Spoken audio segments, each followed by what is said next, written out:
Everyone, so I'm going to do a short assembly about some of the careers that you can go into and kind of highlight the kind of stress we put on pushing especially women and girls in the academy into STEM careers, and kind of seeing what the current situation is and how we can kind of help you get into that. So current situation, now you always hear in the news about how girls tend to do better in school than boys and all that kind of stuff. So despite that kind of happening, according to UCAS last year, only 35% of women took up careers, degrees in STEM. So that's degrees to do with science, technology, engineering, or maths.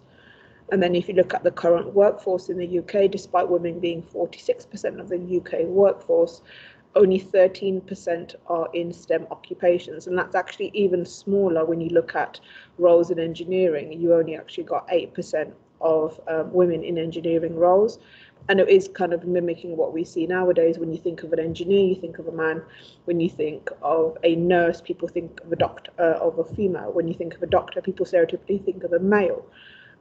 So there's lots that we can do and stuff that we do as an academy to kind of break those stereotypes, I guess, in one way, and also kind of push our girls into subjects which are kind of more male orientated, I guess is the right word. So there are lots of careers in STEM that you can go into. I've only listed a few of these. There are some other ones, and there are websites at the end that you can look into.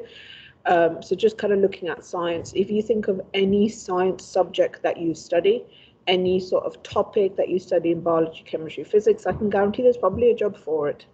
So if you think about zoologist, if you think of a molecular biologist, if you think of a physicist, there's, you know, a nanotechnologist or a nanoparticle physicist. There's so many. And then same with technology, engineering, and maths.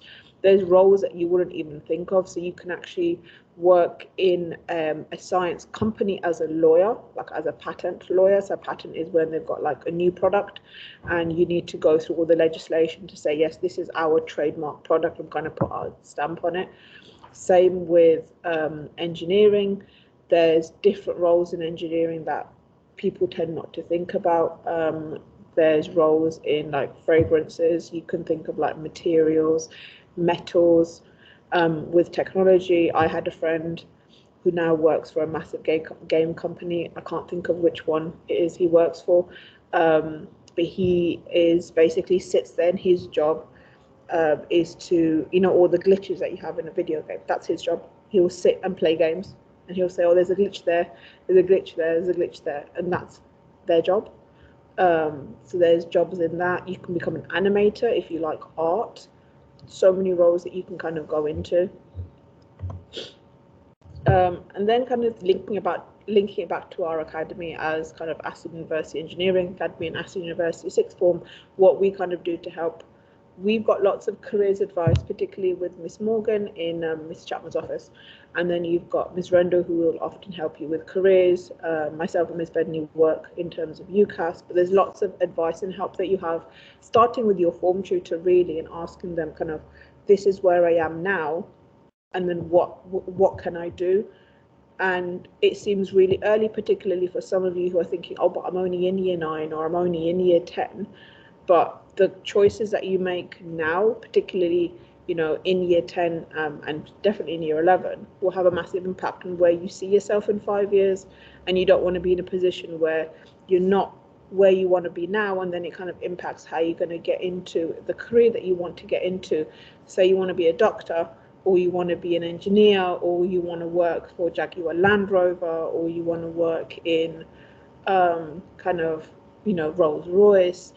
Thinking about what you need now in terms of your grades, what you need in terms of your characteristics, in terms of your mannerisms, or everything really, and seeing how that can be built now, so you're in a better position in the future. And then kind of thinking on in terms of grades, being a science teacher myself, you've obviously got to pass your GCSEs. You know, you've got to be able to be in a position where you are getting 4s. Most colleges will ask for 5s. if you want to go into BTEC, and then sixes or higher sometimes, even if you want to study A levels, and kind of thinking about, you need to start thinking about now again, like, what are my strengths, what can I go into, what do I need to work on, how can I help? And then you've got some further information, which I will share with your form tutors. You've got some websites in there. Some are just general STEM-based websites, and then some are kind of looking at focusing on women in STEM, and how we can kind of push more women into subjects which are categorically male subjects. Have a great day, guys. Bye. Thank you for listening.